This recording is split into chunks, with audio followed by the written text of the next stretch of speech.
우리가 지난 시간에는 마태가 예수님의 제자가 되는 그런 장면, 또 그리고 더 나가서 9장 13절 같은 데 보면 호세아 6장 6절을 인용하면서 너희는 가서 내가 궁휼을 원하고 제사를 원하지 아니하노라 하신 뜻이 무엇인지를 배우라. 이렇게 12장 7절에도 역시 똑같은 이야기가 마태복음에서는 나오고 있습니다. 그만큼 마태복음의 정신은 이 궁휼이라고 하는 것, 그죠? 제사라고 하는 것이 아니라 하나님이 우리들에게 베푸시는 것은 궁휼이다라고 하는 것을 얘기하죠. 일종의 사랑이라고도 얘기할 수 있겠죠. 그래서 새로운 시대, 하나님 나라의 신학적 주제는 뭐냐면 바로 궁휼, 용서, 뭐 이런 것이 되겠죠. 그래서 결혼식이라든지 새 포도주라든지 또는 새 부대라든지 새 천이라든지 이런 것들을 주님께서 예시하면서 예수 그리스도가 이 땅에 오신 것은 바로 옛 시대가 물러가고 그리고 새 시대를 도래케 하기 위해서다라고 하는 것을 마태복음은 말씀하고 있습니다. 그러면서 우리들에게 그렇기 때문에 구약의 호세아서 6장 6절의 뜻이 무엇인지를 배워라. 이것은 꼭 내용만을 의미하는 것이 아니라 마태복음의 교회 속에 주시는 예수님의 말씀이라고도 얘기할 수 있죠. 배워야 된다는 겁니다. 우리가 계속해서 믿음이라고 하는 것 또는 하나님을 인식하는 것에 대해서 우리가 여러 가지 얘기를 했습니다. 계시적이고 고백적인 믿음의 단계를 벗어나서 배우고 알아가는 지식, 다시 말하면 인식된 믿음의 단계로 우리가 성장해 나가야 되고 그리고 믿음의 방향을 그렇게 바꿔나가는 것, 그것이 바로 성화의 과정이고 그런 모습 속에서 하나님께 영광을 돌리라고 하는 것이 마태복음의 이야기입니다. 따라서 마태복음의 교회는 배움 공동체라고 얘기할 수 있어요. 그냥 나와서 예배만 드린 걸로 끝나는 것이 아니라 제사만 드리는 걸로 끝나는 것이 아니라 실제 하나님의 말씀을 하나하나 요목조목 배워나가는 거죠. 율법에서 이렇게 얘기한 것이 너희들이 얘기하는 것처럼 이런 뜻이 아니고 사실은 주님께서는 이렇게 말씀하셨다. 다시 방향을 바꾸고 신앙의 삶을 다시 확신하면서 나가는 그 배움의 공동체, 그것이 바로 교회라고 성경은 또 마태복음은 우리들에게 말씀하고 있는 겁니다. 그래서 궁휼이라고 하는 것, 하나님의 사랑이라고 하는 것이 하나님 나라의 덕목이라는 거죠. 그래서 우리가 5장 3절 이하의 팔복 말씀을 우리가 이미 다 새벽기도회 때 얘기하지 않았습니까? 궁휼히 여기는 자는 궁휼히 하나님으로부터 받을 것이다 라고 하는 것, 5장 7절의 말씀이죠. 또 주기도문을 통해서 우리가 알게 되는 것은 우리가 어떻게 해야지 죄사함을 받느냐, 궁휼히 여겨야 된다는 거죠. 또 남을 용서할 줄 알아야 된다는 거죠. 그래야 내가 하나님 앞에 용서를 받을 수 있다는 것. 이 모든 것들이 다 제사가 아니라 또는 율법이 아니라 하나님의 사랑과 궁휼을 나타내는 말씀들로 마태복음은 표현해주고 있는 겁니다. 자, 이런 이야기를 지난 시간에 우리가 좀 이야기를 나눠봤습니다. 오늘은 여러 가지 기적에 대한 이야기들이 토막토막 어떻게 보면 짤막한 이야기들로 이렇게 편집되어졌다라고 얘기할 수 있죠. 9장 18절에서부터 19절까지는 관리의 딸이 죽었다. 우리가 마가복음 같은 경우에 5장 21절 이하에 보면 회당장의 딸 야이로가 죽은 것을 얘기하고 있잖아요. 그러나 마태복음은 그렇게 누구 이름을 거명하지 않고 단지 관리의 딸이 죽었다. 그런데 여기서 중요한 것은 이겁니다. 18절에 보면 내 딸이 방금 죽었사오나 그러나 어떻다는 거예요? 그러나 당신이 오셔서 손을 얹어 주시면 그러면 살겠나이다. 그러니까 마태복음이 우리들에게 마가복음과 달리 무엇을 우리들에게 말씀하고 있냐면 예수 그리스도는 바로 죽었다가 다시 살아나신 분이라고 하는 그런 분명한 확신과 믿음을 우리들에게 전달해 주고 있는 겁니다. 예수 그리스도를 믿으십시오라고 하는 말이에요, 사실은요. 단지 딸이 죽었다가 다시 살아났습니다라고 하는 것을 얘기하려고 하는 것이 아니라 그 모습을 보면서 그 기적적인 사건을 우리들에게 얘기하면서 궁극적으로 목표를 삼고 있는 것은 뭐냐면 저 26장, 27장, 28장으로 나가면서 예수 그리스도께서 십자가에 달려 죽으시고 그리고 다시 살아나셔서 우리의 구주가 되시고 하나님의 아들이 되시고 그리고 그분이 임마누엘 되셔서 마태의 교회 위에 또는 제자들과 함께 우리 신앙인들과 함께 임마누엘 되신다는 것을 약속했다는 거죠. 그러므로 담대하게 하나님의 말씀, 이 부활의 복음을 들고 세상 속에 나가서 너희들이 하나님의 영광을 돌리라고 그렇게 마태복음은 우리들에게 말씀하고 있는 겁니다. 그러니까 오늘 18절에 나오는 내 딸이 방금 죽었다가 예수 그리스도께서 몸에 손을 얹으면 살겠나이다 라고 하는 것은 강력한 신앙을 고백하고 있는 거죠. 사실은요. 죽었다가 살아나신 바로 예수 그리스도를 오늘 이 자리에서 마태복음은 우리들에게 말하고 싶었다라고 하는 겁니다. 그렇습니다. 예수님은 죽었다가 다시 살아나신 분이에요. 이렇게 예수님이 살아생전에도 이런 역사를 이루었다는 거죠. 이런 하나님의 능력이 나타났다는 거죠. 하물며 그 자신이 십자가에 달려 죽으시고 난 다음에 다시 사셨다라고 하는 것, 그것을 성경은 우리들에게 늘 고백하고 그리고 우리들도 역시 그것을 고백하도록 말씀하고 있는 겁니다. 20절 이하에 보면 12해 동안이나 혈루병 걸린, 그죠? 겉옷만 만져도 그래도 내가 이 혈루병에서 나음을 얻을 것이다 라고 하는 그런 믿음을 가졌다는 거죠. 그런데 마가복음과는 달리 마태복음은 21절에 뭐라고 예고했냐면 자기 마음에 그 겉옷만 만져도 구원을 받겠다 하니라.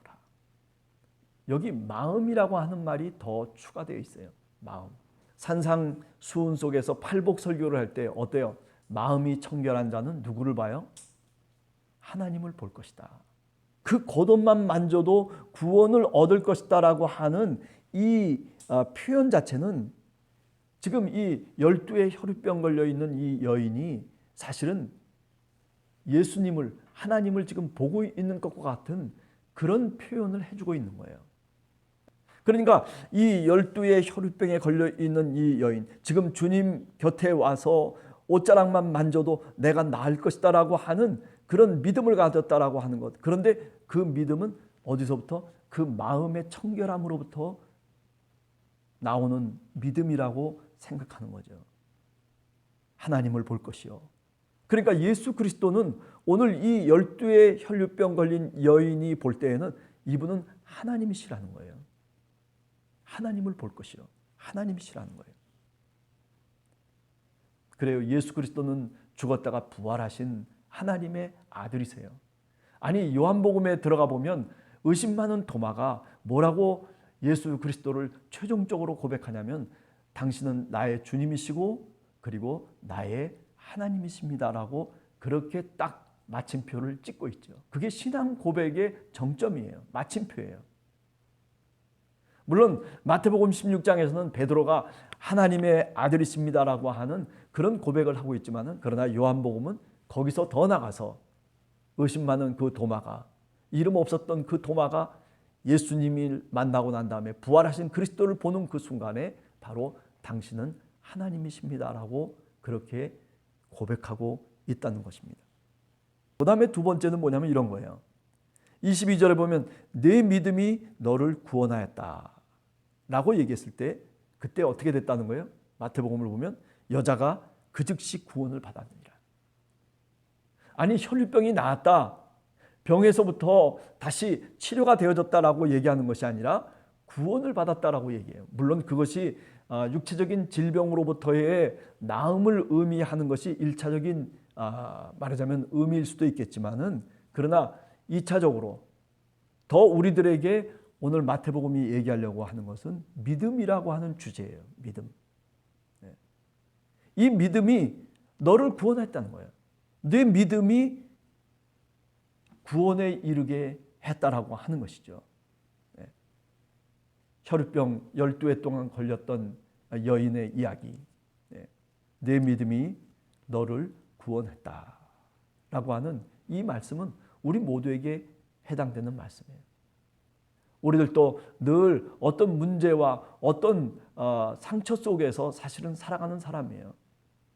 피가 마르지 않고 늘 어찌 보면 고름투성이로, 상처투성이로 우리가 그렇게 살아가는 사람일런지도 몰라요.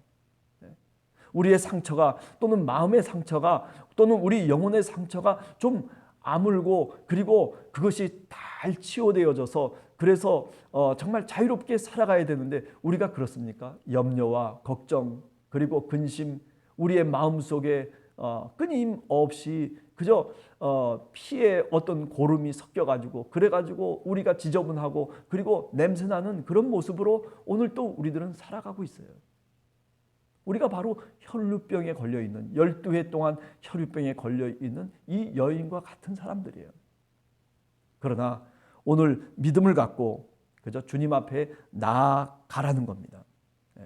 겉옷만 만져도 구원을 받겠다라고 하는, 이렇게만 하면, 내가 이렇게만 주님의 옷자락만 만져도, 그저 조그만 기도만 해도, 그리고 내가 하나님의 말씀을 묵상만 해도 내가 더 무릎을 꿇고 하나님 앞에 눈물을 흘리며 주님의 십자가를 바라만 봐도 주님께서 내 상처와 내 아픔을 치료하실 것이라고 하는 그런 믿음을 가지면, 그러면 주님께서 우리를 치유하시고 그리고 구원을 얻게 하신다는 이런 말씀을 오늘 또 우리들에게 하고 있는 것입니다. 자, 그리고 난 다음에 9장 23절에서부터 26절에 보면 당신이 손을 얹으면 살겠나이다 라고 하는 그런 믿음을 야이로가 주님 앞에 고백하고 있지 않습니까? 물러가라, 이 소녀가 죽은 것이 아니라 잔다. 그렇게 말씀하시고, 그리고 그녀의 손을 잡음에 일어났다. 우리가 마가복음 같은 경우에는 달리다굼이라고 하는 얘기를 하죠. 소녀야 일어나라 해서 일어났다.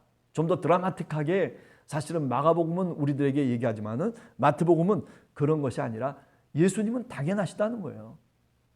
그렇게 굉장히 많은 사람 앞에서 소리를 쳐야지 일어날 수 있는 사건이 아니라는 거예요. 예수님은 이미 부활하시고 그리고 우리의 주님이 되시는 하나님이시라는 거죠. 아니, 죽었다가 다시 살아나신 바로 그분, 우리의 주님이시기 때문에 소녀야 일어나라, 달리다굼 이렇게 얘기할 필요도 없다는 거예요. 그냥 가서 무리들을 다 내보내고 믿음 없이 그저 그 소녀의 죽음 앞에서 슬퍼하고 있는 사람들을 다 물리치시고, 그리고 예수께서 그 소녀에게 들어가셔서 손을 잡아서 그냥 일으켜 세우시는 거예요. 그래서 어떻게 됐다는 겁니까? 그래서 살아났고, 그래서 하나님을 찬양하게 됐다는 거죠. 그게 26절에 보면 그 소문이 온 땅에 퍼졌다. 16절의 이 이야기는 마태가 이렇게 댓글을 단 거잖아요. 마태복음을 쓰면서 예수님의 생애를 얘기하면서 그 사건이 이런 놀라운 사건이었습니다.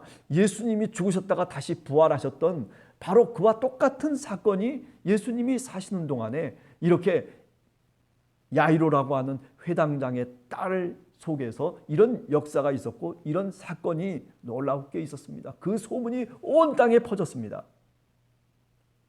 무슨 얘기예요?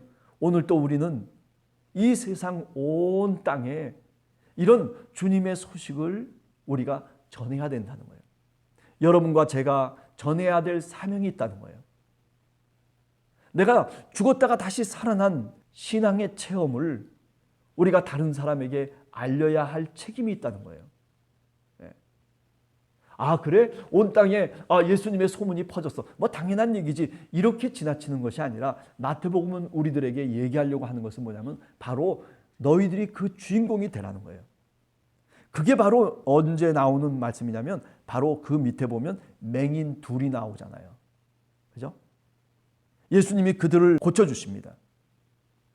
그래서 여기서도 마찬가지예요. 29절에 보면 그들의 눈을 만지시면서 너희 믿음대로 되라. 그래서 그들의 눈이 밝아졌다. 그래서 어떻게 됐어요? 31절에 보면 26절과 똑같이 어떤 얘기예요? 그들이 나가서 예수의 소문을 그 온 땅에 퍼뜨리니라. 이게 마태복음이 말하려고 하는 거예요. 맹인이었던 사람들이 다윗의 자손이여 우리를 불쌍히 여기시옵소서라고 그렇게 예수님의 소문을 듣고 그리고 쫓아와서 그래서 소리를 지르고 있는 그 두 맹인, 예수님께서 집에 들어가셔서 고쳐주시는 거죠. 너희가 정말 나올 줄로 믿느냐? 주여 그러합니다 라고 그렇게 응답했을 때 예수님께서 그 눈을 만지시면서 믿음대로 되라 이렇게 말씀하실 때 그 눈이 밝아졌다는 거예요. 자, 여기 오늘 9장 18절에서부터 지금까지 계속 끊임없이 기적에 대한 이야기들을 하고 있어요. 그죠? 병자들과 그리고 치유받아야 마땅한 사람들의 이야기들이 지금 쭉 나오고 있어요. 근데 최종적인 것은 뭐예요? 31절의 말씀이에요. 그들이 나가서, 중요한 말이에요.